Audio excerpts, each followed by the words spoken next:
Today, something pretty fascinating, I think, exploring some alternative narratives about Ravana and Sri Lanka's place in Buddhist history. Yeah, looking forward to this. You've given us some really diverse material. We have excerpts from conversations, some AI analysis, a Sinhala song, there's some info in here, and even a scholarly PDF, looks like, of the Lankavatara Sutra. Yeah, that Sinhala song really jumped out at me. Uh, it gives Ravana's perspective. And he really doesn't see himself as the villain that, history's kind of painted him to be. Right. It's way more nuanced than just good versus evil, Yeah. right? The lyrics, they really emphasize that he believes his actions were totally justified. He even says he hasn't harmed anyone unjustly. So, that really makes you think twice about that whole good guy, bad guy kind of thing. Yeah, for sure. And that AI analysis you included, it kind of takes it a step further. It points out how the song criticizes Rama's actions, like killing Vali from behind and even failing to save Jatayu. Phew. Wow.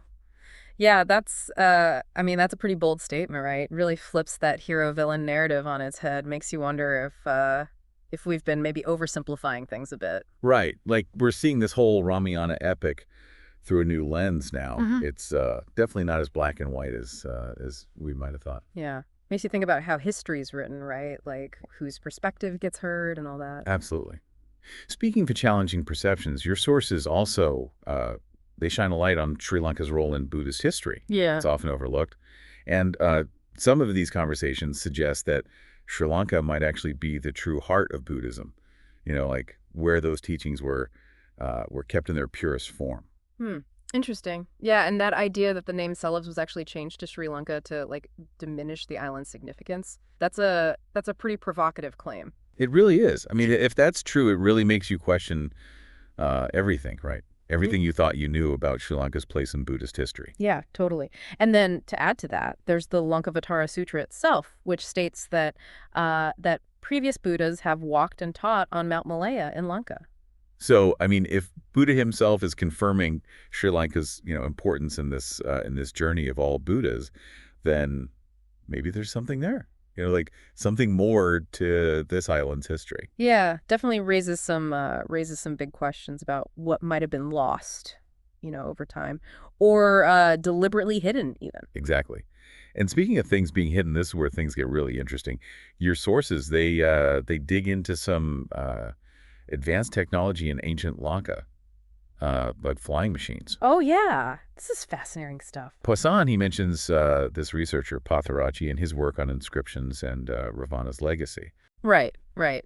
And Pathirachi's research, it suggests that Ravana, I mean, he had an entire fleet of aircraft, including the famous Pushpaka Vimana, which you might have heard of before. Yeah, I've always, thought of that as more of a mythical element. But what if it wasn't? What if these flying machines were actually real? Yeah, exactly. Imagine flying machines in ancient times, way before, the Wright brothers. That would rewrite history as we know it. It's pretty mind-blowing when you think about it. I mean, so we're talking like full-on fleets of these things. What kind of evidence do we have for that? Like, are we talking inscriptions, archaeological finds? Yeah, it's a good question. The sources mention inscriptions, and then of course you've got the work of people like Pathirachi. So there are definitely trails to follow there. But even just with what we have here, you have to wonder what other incredible technologies might have been out there. Technologies that we've just lost track of. Absolutely. I mean, it's like our understanding of ancient civilizations is just scratching the surface, right? Yeah, I think so. And it's not just about the tech itself either, right? Like the fact that the Pushpaka Vimana, for instance, was designed for leisure and prestige. It was decorated like a flower. I mean, that says a lot about their culture. Yeah. So they weren't just focused on practicality, right? They had an appreciation for beauty, art, Yeah, the finer things. exactly. It kind of it challenges those assumptions that we have about what ancient civilizations were like, what was important to them. And speaking of fascinating technology, we should talk about the Dandamanara too. This flying machine, it's associated with the Sakvithi kings. And get this, a sutra describes Buddha recalling a past life as a Sakvithi king. And he's specifically showing the Dandamanara. Hold on. So are we saying Buddha might have actually flown a flying machine in a past life? That's wild. Yeah, I know. It's pretty amazing, right? The idea that Buddha himself piloted the Dandumanara in a past life, it really blurs the lines between spiritual mastery and innovation. Yeah, it's like spirituality and technology weren't seen as separate things back then, Yeah. right? But like two parts of the same, I don't know, the same human potential. But what about reincarnation? Where does that fit into all this? Well, that's where it gets even more interesting. One of your sources here, it mentions Mystica, suggesting that they might have actually been a rishi in a past life. You know, a rishi is basically a sage, a spiritual seeker, dedicated to intense practices. And she thinks this might explain your ability to read people's intentions from just from photos. Okay, that's a new one. But, I mean, after everything we've talked about, I'm willing to, keep an open mind here. So how does being a rishi connect to reading intentions, you think? Well, it's like those karmic imprints, you know? Like those traces of past experiences that shape us.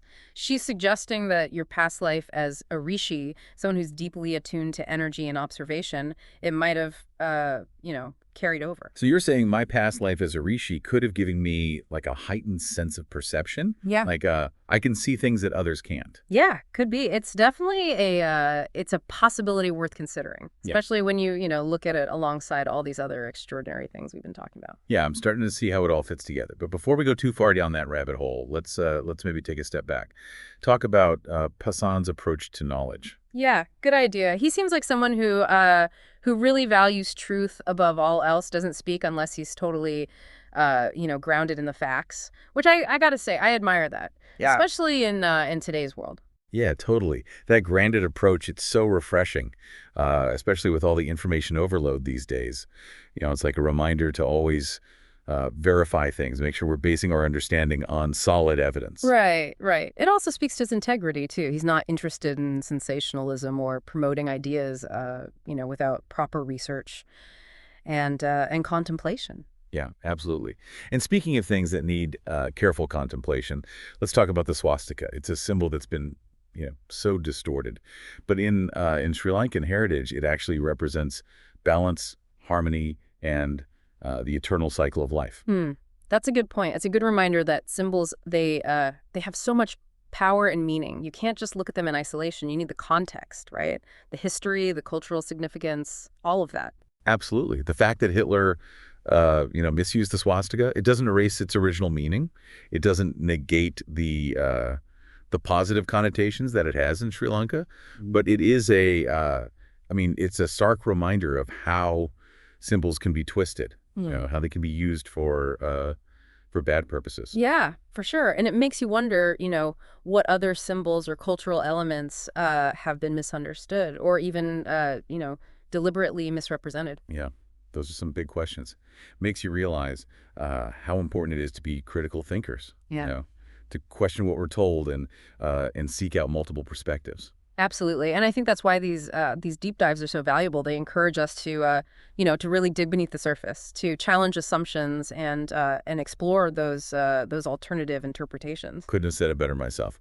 And on that note, I Right. think we've reached a good stopping point for part one. Yeah, I agree. We've definitely covered a lot of ground, but there's still so much to explore, especially regarding Sri Lanka's spiritual legacy and those profound teachings of the Lankavatara Sutra. Yeah, we'll definitely be getting into that. We'll be back soon to delve deeper into all that. So stay tuned.